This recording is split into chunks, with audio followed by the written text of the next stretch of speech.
Assalamualaikum warahmatullahi wabarakatuh.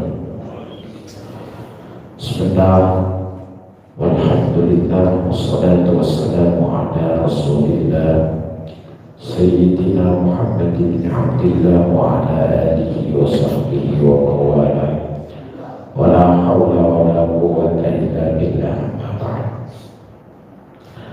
Sebelum kita mulai pengajian, mari kita sama-sama bacakan surah Al-Fatihah. Nah, semalam ada titipan dari DKM dan para jamaah yang haji. Kebetulan semalam telepon saya, minta didoakan agar mudah-mudahan khusus jamaah-jamaah kita Masjid Al-Baliyah, Muwahhidin, Warnor, Bapak Muslim, Bapak Usman, dan Ibu Mekana yang hari ini sudah di tanah suci, mudah-mudahan diberikan kesehatan oleh Allah Subhanahu wa Ta'ala. Bismillahirrahmanirrahim. La hadratin nabiyina wa syafiina wa maulana Muhammadin sallallahu alaihi wasallam wa ala alihi wa ashabihi wa azwajihi wa dzurriyyatihi wa ahli baitil kiram. Supaya rohi abaina wa ummahatina wa ajdadina wa jaddatina wa ammina wa ammatina wa ala al-musabbi bihadal kitab Syekh Sunnah Syekh Nawawi al-Umar al-Jawi al-Bandani Allahu wa satarahu wa maskanahu fil jannah wa a'udzu min adzabil qabri wa fitnati wa min adzabin nar. Syai'un lillahi al-umul Fatihah. أعوذ بالله من الشيطان الرجيم. بسم الله الرحمن الرحيم. الحمد لله رب العالمين الرحمن الرحيم مالك يوم الدين. إياك نعبد وإياك نستعين الصراط المستقيم صراط الذين أنعمت عليهم غير المغضوب عليهم ولا الضالين. Bismillahirrahmanirrahim. Wal maqalatul hadiyatu wal ishruna, dan maqalah yang ke-21. Qila, dikatakan, la gurbata lil fadili. La gurbata, tidak ada tempat asing, lil fadili, bagi orang yang utama, artinya orang yang punya ilmu.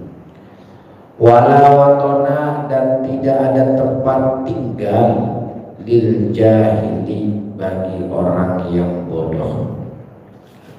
Ay al-muntasifi bil ilmi, artinya orang yang tersifati dengan ilmu wal amali, dan amal. Karena maka ada orang tersebut mukraman, itu dimuliakan, muazzaman, itu diagungkan, indan nasi, di seluruh manusia, bi ayyi baladin kana, di mana saja tempat ia berada, atau di mana saja negeri yang ia ada. Jadi dalam kitab Nasaihul Ibad ini ada salah satu ucapan dari ulama, kata ulama, la gurbata lil fadil, tidak ada tempat asing bagi orang yang berilmu.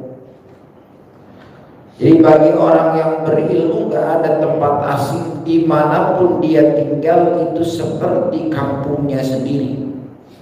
Dimanapun dia tinggal itu adalah wilayahnya sendiri. Artinya bahwa ilmu yang menjaganya dimanapun dia berada. Maka pantas seorang ulama besar yang bernama Al-Imam Abu Hamid Al-Ghazali, dalam kitab Ihya Ulumuddin, beliau berkata, kata Imam Ghazali, al-ilmu yahrusuka, ilmu yang akan menjagamu. Ini dalam artian bahwa orang yang berilmu itu nggak ada tempat asing. Dimanapun dia tinggal, dia manapun dia berada, nggak ada tempat yang asing kepadanya. Karena dasarnya kalau di langit ada bintang yang menerangi, sebab cahayanya yang tadinya langit gelap gulita, ketika bulan tiada maka ada bintang yang meneranginya. Maka di alam dunia, wabil khusus di dunia, di muka bumi ini bisa terang karena ulamanya. Syarat kalau kita pengen dekat dengan Allah itu syaratnya ada dua. Satu, kun ma'allah, jadilah kita itu orang yang beserta Allah. Atau wakun ilaman ma'allah, atau jadilah kita kepada orang yang dekat bersama Allah.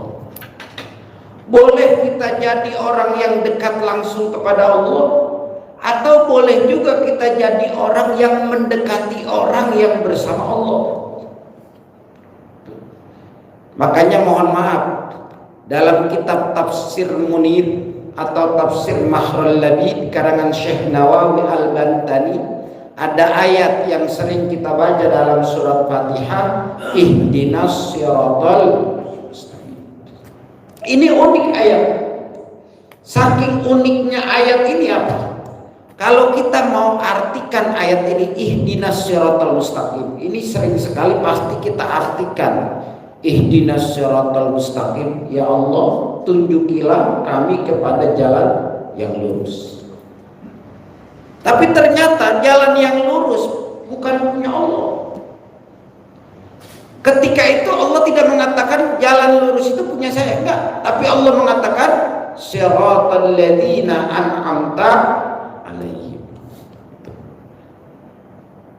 Artinya ketika Allah mengatakan kalau kita pengen jalan yang lurus, bukan langsung ke Allah, nggak bisa. Tapi ada syarat. Mana syaratnya? Siratal ladzina an'amta alaihim. Pengen jalan yang lurus adalah jalan orang-orang yang kami berikan nikmat. Dalam tafsir dikatakan kata-kata orang yang diberikan nikmat, satu al-ulama, dua di antara kalau yang paling tinggi adalah al-anbiya wal mursalin wal ulama us-salihin. Tafsiran dalam kitab-kitab tafsir, di antara Tafsir Munir, Syekh Nawawi ini punya pendapat bahwa yang namanya jalan lurus itu adalah jalannya para nabi, jalannya para rasul, jalannya para ulama. Artinya bahwa nggak bisa orang langsung dekat kepada Allah, enggak. Nggak bisa orang dekat langsung kepada Allah, nggak bisa.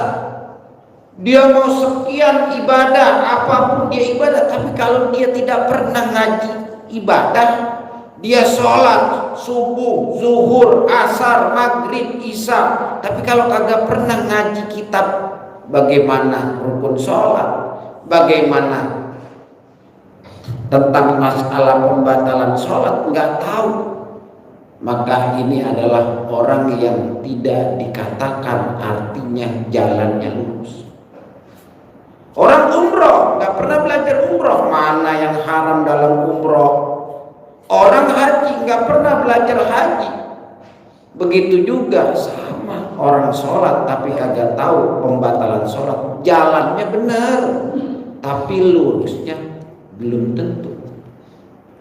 Kalau orang sholat benar-benar, siapa bilang orang sholat salah? Emang kalau orang haji benar-benar, siapa bilang orang haji salah? Emang kalau orang umroh benar-benar, siapa bilang umroh salah? Benar, sholat benar, semua benar. Tapi lurus atau tidaknya itu tergantung apakah kita bersama dengan orang yang beserta Allah atau tidak. Yaitu yang disebut siratal ladzina an'amta alaihim.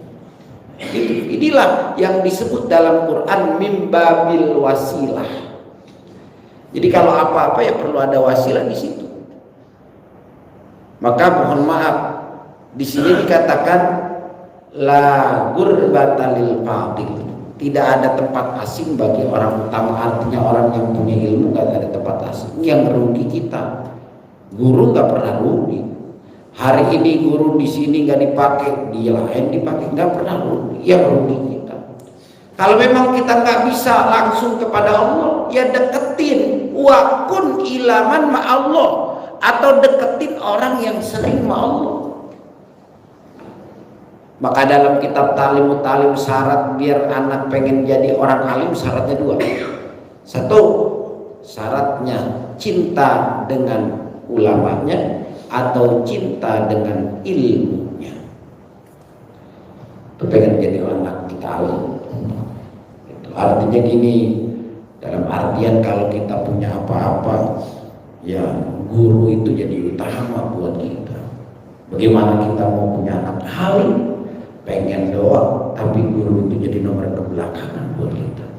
Mau tahlilan, kita mau ngaji, kita mau ngadain apa, guru jadi pertama. Karena nggak mungkin orang bisa sampai kepada Allah tanpa ada wasilah. Pernahkah kita melihat bahwa Nabi sholat? Nggak pernah. Apakah sholat wajib? Wajib. Ayatnya jelas, aqimus sholat. Tapi pernahkah kita melihat Nabi? Enggak. Nabi hanya bilang, "Shallu kama ra'aitumuni usolli." Salatlah sebagaimana aku salat. Pertanyaan buat kita, pernah enggak seujug-ujug kita melihat Nabi salat?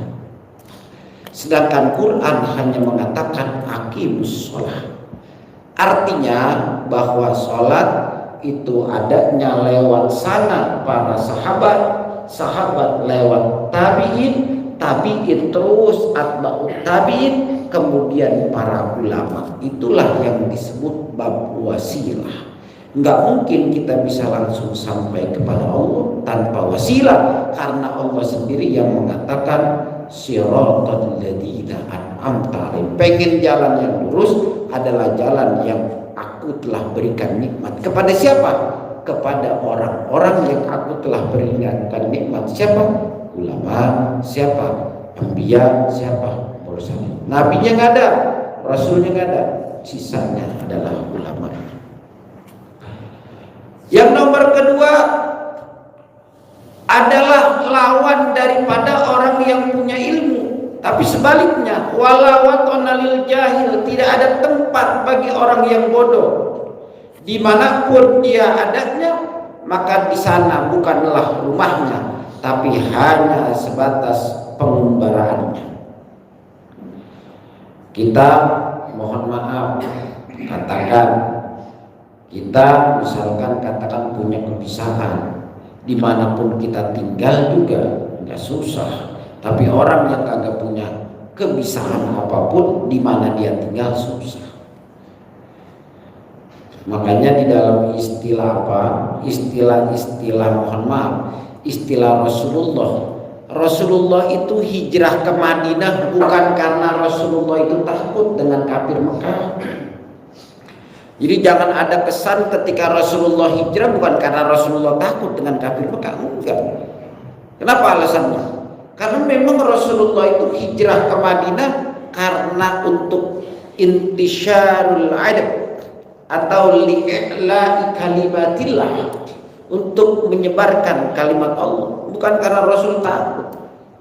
Karena memang dari sekian, kalau kita baca-baca sejarah, kita tahu bahwa yang namanya kakeknya Rasulullah yang bernama Abdul Muthalib, kemudian Rasulullah punya pamannya Rasulullah satu, Abdul Thalib. Abu Thalib itu pamannya Rasulullah. Abu Thalib itu bapak daripada Sayyidina Ali. Sayyidina Ali punya orang tua namanya Abu Thalib. Abu Thalib selama hidupnya tidak pernah menyatakan Islam kepada Rasulullah. Enggak. Kemudian Rasulullah punya paman yang terkenal dengan luar biasanya ketika perang paling terdepan, Sayyidina Hamzah. Sayyidina Hamzah itu paman Rasulullah, dan Rasulullah juga punya paman yang sangat beringasnya, yaitu yang disebut adalah Abu Lahab. Paman-paman Rasulullah. Artinya Rasulullah nggak pernah keder. Tetapi ketika Rasulullah ke Madinah, itu bukan karena ketakutan Rasulullah, karena diantaranya untuk memperluas Islam. Begitu juga kita dari kampung ke Jakarta, bukan berarti di kampung kita nggak tahan hidup, karena ternyata ada orang hidup di kampung ya tenang-tenang aja. Kita yang di Jakarta pulang kampung bingung kan gitu. Itu dia yang di kampung tenang-tenang aja, kita yang di Jakarta yang nyari duit malah pulang kampung bingung. Berarti apa? Karena dasarnya kita niatkan bukan hanya cari uangnya, tapi cari silaturahminya, maka hidup tenang. Itulah ketika saya sering sekali saya mondok di Sukabumi, saya mondok di Bogor. Ketika saya ditanya kenapa mondok jauh-jauh, kan di Jakarta banyak ilmu ya, tapi kan yang penting kalau saya kemana-mana jadi banyak teman itu kejadiannya. Kalau ngomong ilmu kan sama aja, bahasa kasarnya mau mondok di Mesir, mau mondok di mana juga tetap aja sama aja ilmu. Enggak ada kitabnya sama, pengarangnya sama, Qurannya sama, hadisnya sama, kan gitu. Sekelas kita punya ulama besar orang Banten asli namanya Syekh Nawawi Al-Bantani. Syekh Nawawi Al-Bantani itu adalah orang Banten asli, terkenal di seluruh dunia dengan karangan-karangannya hampir 140 kitab yang ditulis. Ketika saya langsung ke Zuriyah, keturunan Syekh Nawawi, masih banyak karangan-karangan Syekh Nawawi yang tidak pernah ditulis. Ketika Syekh Nawawi memproklamirkan kitabnya namanya Tafsir Munir di Mesir. Ketika Syekh Nawawi memproklamirkan Tafsir Munir 2 jilid kitabnya di Mesir, itu seluruh orang-orang Mesir terkagum-kagum dengan Syekh Nawawi. Kenapa? Orang Indonesia yang kagak pernah diajarin ngomong bahasa Arab tapi punya karangan berbahasa Arab. Saya punya guru lagi, Kiai Muhsin Salim, guru qiraat. Ketika beliau baca Quran di Mekah, itu ditanya, min ain? Ana min Indonesia. Indonesia. Masa luar biasanya, langsung beliau dikasih duit real dan dikasih kitab oleh Syekh. Ini cerita beliau. Kenapa? Dia bingung. Indonesia yang tidak pernah lahirnya pakai bahasa Arab, tapi suaranya melebihi suara orang Arab. MTQ nasional itu bingung orang Arab. Kenapa alasannya? Kok yang juara nasional Indonesia, yang juara internasional Indonesia. Nah ini diantara contoh-contoh orang yang alim yang kagak pernah. Orang alim yang tidak ternyata hari ini dimanapun dia tinggal tetap itu jadi kampungnya. Tapi orang bodoh hari ini tinggal dimanapun dia tinggal ternyata hanya tempat fungsinya saja. Dia tidak pernah merasa tenang dimanapun. Maka dikatakan orang alim itu adalah al-muttasibu bil ilmi wal amal. Sekarang bagi kita, siapa orang alim? Orang alim itu 2. Makanya kalau di dalam kitab, di antaranya ada kitab namanya kitab Ihya Ulumuddin. Orang itu yang akan selamat adalah 3. 1 adalah man alima, orang itu tahu, kata Nabi. Dia tahu, kita tahu bahwa yang namanya ini wajib, itu namanya man alima, kita tahu. Udah tahu, wa amila, ngamalin. Yang ketiga, wa allama. Jadi ada 3 macam manusia. Yang selamat itu adalah 2. Yang selamat mana? 1 tahu, 2 ngamalin. Kalau masalah ngajarin itu namanya buah. Inilah yang disebut, kata Nabi, ada tipe manusia alim yang tidak selamat di dunia. Arti alim itu adalah orang yang tahu tapi kagak selamat. Ada tipe manusia yang alim tapi selamat. Mana tipe manusia yang alim tapi tidak selamat?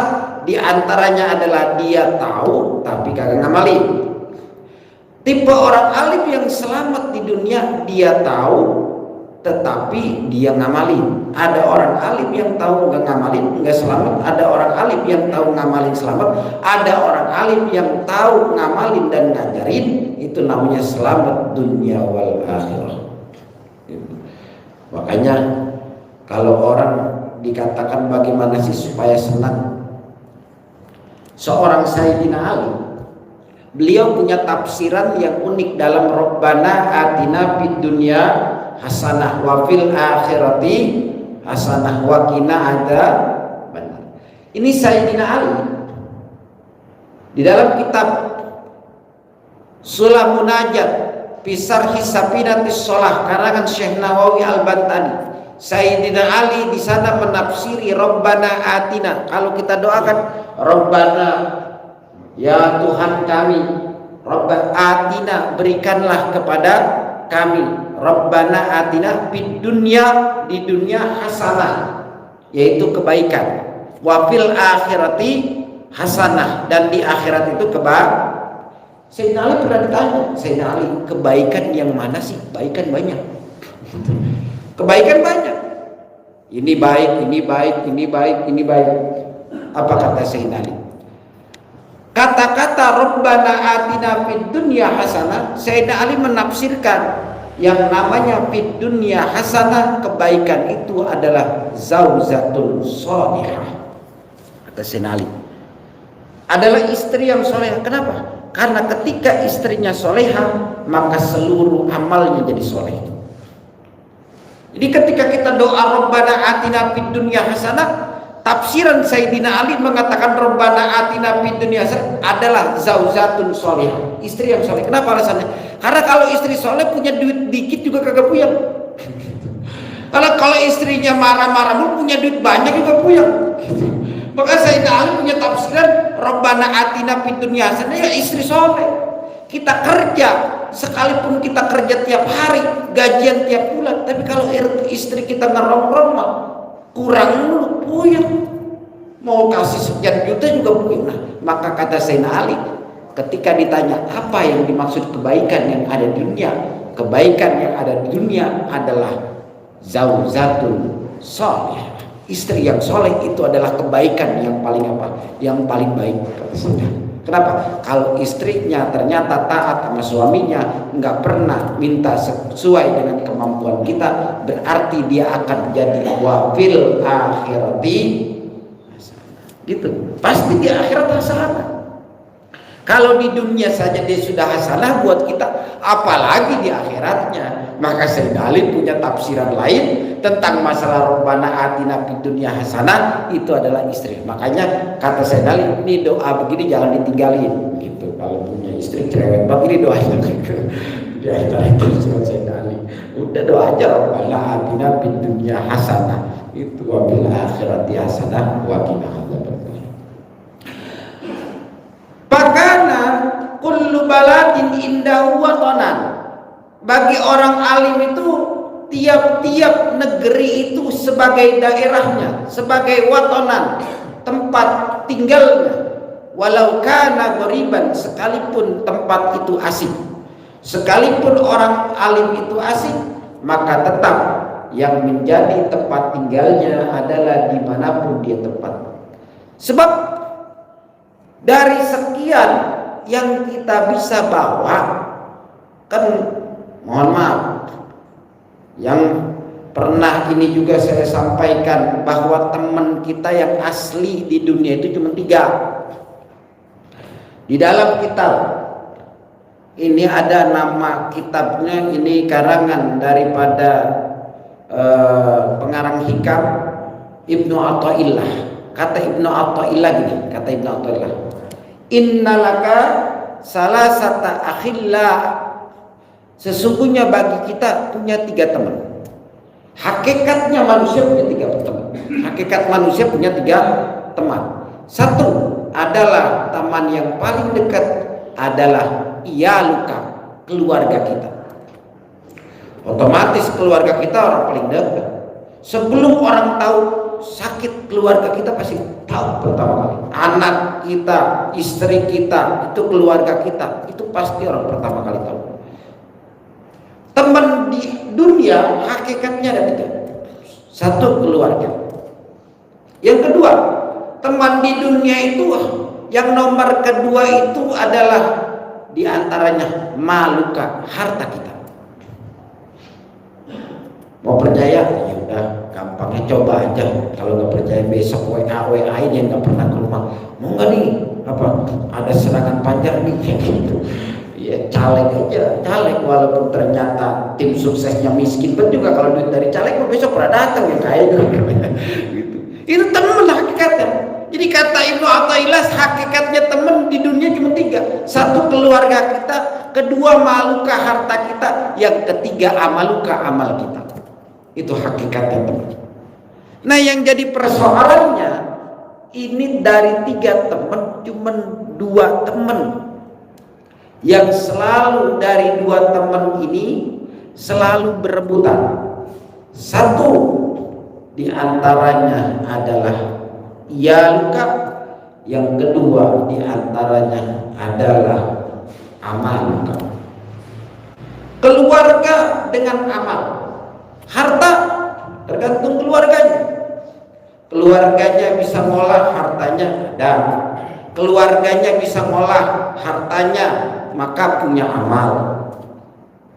Tapi yang menghancurkan adalah keluarga.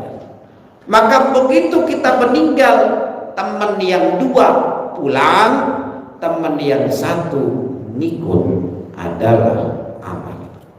Maka kalau hari ini kita begini nih, mohon maaf, nih kita di masjid begini, terus kita tadi sholat zuhur, asar, maghrib, isya, ya sudah, walaupun misalkan yang lain, ya itu dan hanya kita lagi nyari teman. Jadi nggak perlu juga, misalkan kalau kita seandainya, mohon maaf, kita ternyata berbuat baik sama orang, kemudian hari ini ternyata kita duduk di masjid, kita ngaji di masjid, atau nanti setelah pulang dari masjid, ya nggak perlu juga kita cerita-cerita, saya habis ngaji nih, enteng mana, nggak perlu juga. Ya kita orang tadi ada teman kagak kelihatan. Sedangkan hakikatnya yang hari ini kita duduk, ini adalah amal kita yang nemenin kita. Karena 2 pulang ke rumah, keluarga dan harta kita. Kadang 3 ini nganterin, 2 pasti pulang. Kadang 2 kagak pernah nganterin, amal yang nganterin. Mana? Lihat saja para ulama-ulama. Ulama-ulama yang meninggal, mohon maaf, contoh, kita ternyata punya ada orang yang orang itu ternyata keluarganya nggak ada. Kemudian hartanya, duitnya nggak ada, cuman karena rajin ibadah, bermasyarakat sama orang, baik sama orang, kita nggak pernah lihat bagaimana duitnya, kita nggak pernah melihat bagaimana keluarganya. Bisa jadi hakikat yang nganterin dari awal sampai liang kubur, sampai lubang kubur, cuma 1 amal.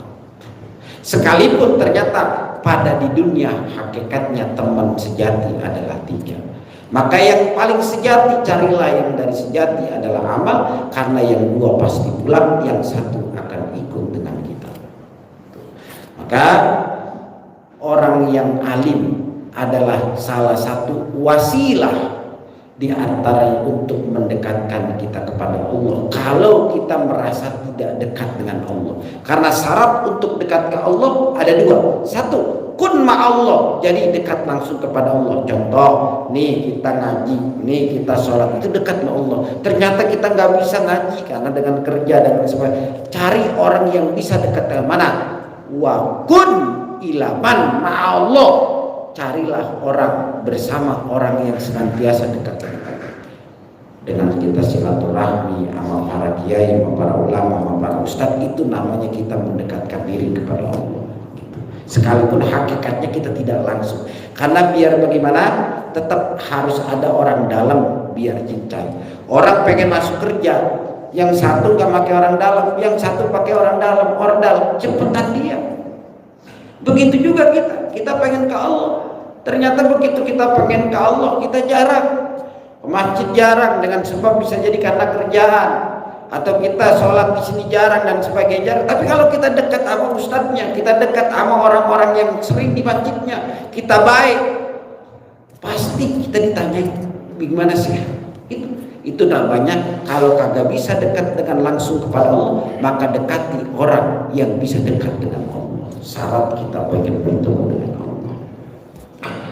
Wal maqalatu tsaniyatu wal 20, dan maqalah yang ke 22, qila dikatakan, man kana bi ta'ati indallah qariban kana bainan nasi qariban.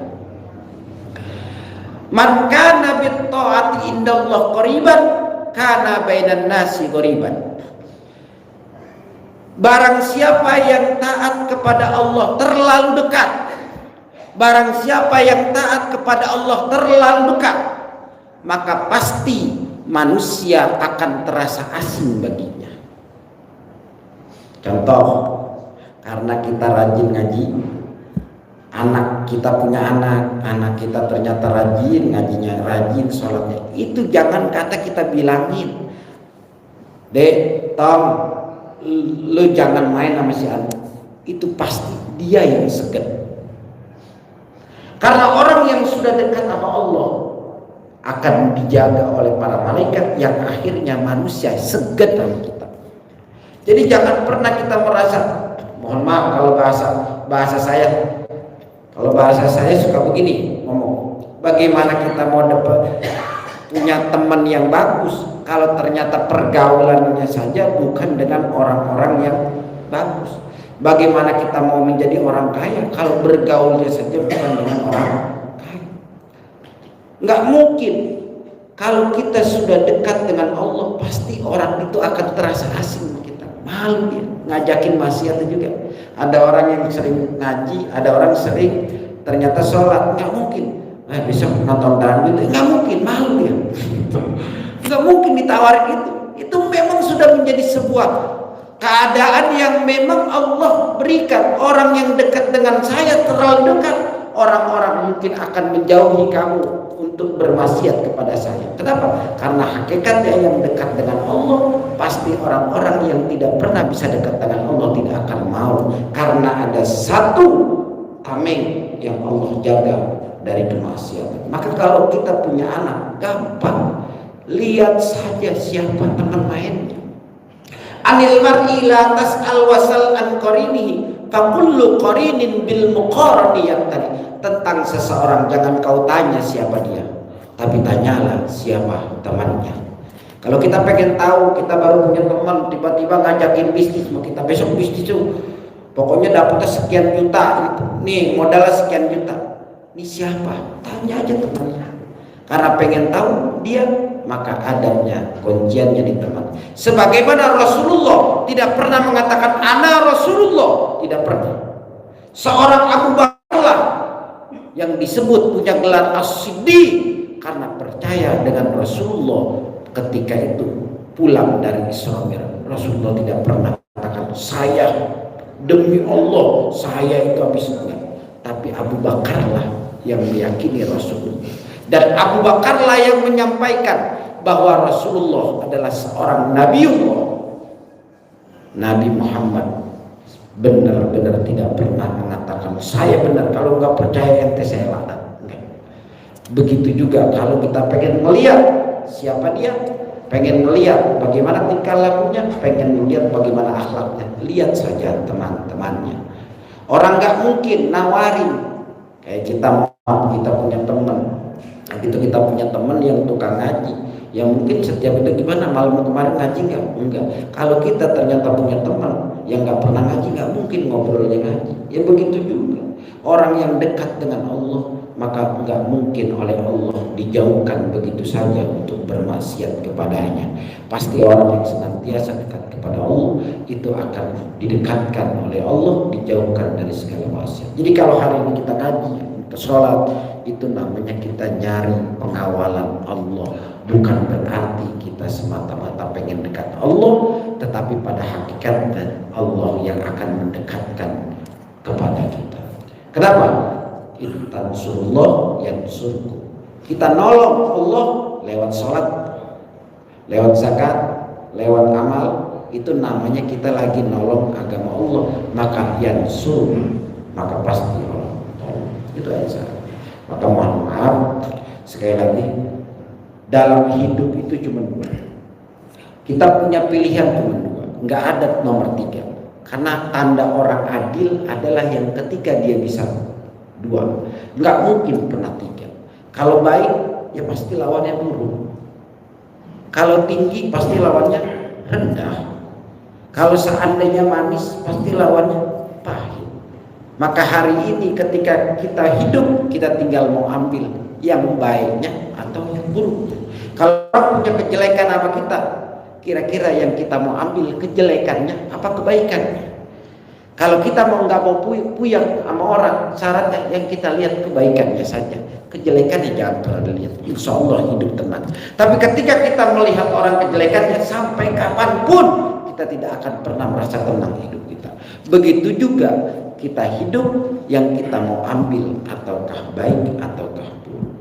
Kita punya anak kita yang kita mau ambil kebaikan anak kita atau kejelekannya. Dulu masih kecil, kita cubit-cubit, masih kecil kita ngomong, masih kecil kita gendong, sekarang udah besar, kira-kira yang kita mau lihat kejelekannya apa kebaikannya? Kalau anak kita yang kita mau lihat kejelekannya, sampai kapanpun kita merasa sama anak kita, ente anak durhaka. Tetapi kalau yang kita lihat kebaikannya saja, insya Allah dia akan menjadi baik dengan sebab kita melihat kebaikan. Gitu. Jadi kalau orang kita pengen diri kita baik, orang baik sama kita, maka caranya yang kita lihat kebaikannya saja. Pasti sugesti itu akan tumbuh kepada kita. Sekalipun hari ini dia belum baik, nanti dia akan baik dengan sebab kebaikan kita. Karena tidak mungkin kebaikan itu tumbuh tanpa disirami dengan benih-benih kebaikan. Dan tidak mungkin kejelekan itu bisa tumbuh tanpa dipupuk dengan kejelekan lagi. Berapa banyak seorang Umar bin Khattab, kita tahu Umar itu singanya. Di masa Rasulullah Umar itu paling ganas. Di dalam kitab Risalatul Mu'awwanah, dalam kitab Risalatul Mu'awwanah, sampai setan saja ngelihat bayangan Umar. Kalau Umar jalan, setan kagak jadi jalan. Tuh Umar saking ganasnya. Jadi kalau kita baru ditakutin sama manusia, Umar setan takut. Setan lagi mau jalan nih, ngelihat bayangan Umar kagak jadi, melengos. Itu hebatnya Umar. Disebut Umar itu pada ditakutin, itu setan aja takut. Tapi ternyata karena Rasulullah begitu baiknya dengan Umar, padahal Umar begitu jahatnya dengan Rasulullah, tapi hidayah Allah muncul kepada Sayyidina Umar dengan sebab kebaikan Rasulullah. Kejelekan Sayyidina Umar tidak pernah dibalas kejelekan oleh Rasulullah. Itulah diantaranya, kalau kita pengen baik di hadapan orang lain, maka lihatlah kebaikannya. Insyaallah orang lain akan baik melihat kebaikan kita. Mudah-mudahan pengawalan ini, pengajian sunnah ini, mudah-mudahan kita manfaat dan mudah-mudahan kita dijadikan orang baik oleh Allah Subhanahu wa taala. Amin ya Allah ya rabbal alamin. Hadanallahu wa iyyakum ajmain. Assalamualaikum warahmatullahi wabarakatuh. Astaghfirullahaladzim, astaghfirullahaladzim. Allahumma inna nas'aluka imanan da'iman wa nas'aluka qalban khashi'an wa nas'aluka yaqinan shadiqan. Allahumma aftah lana abwabal khair wa abwabal barakah wa abwabal rizki wa abwabal siha wa abwabal afiyah wa abwabal salamah wa abwabal jannah. Rabbana atina fid dunya hasanah wa fil akhirati hasanah wa qina adzabannar. Sallallahu ala sayyidina Muhammad wa ala alihi wasallam. Alhamdulillahi rabbil alamin.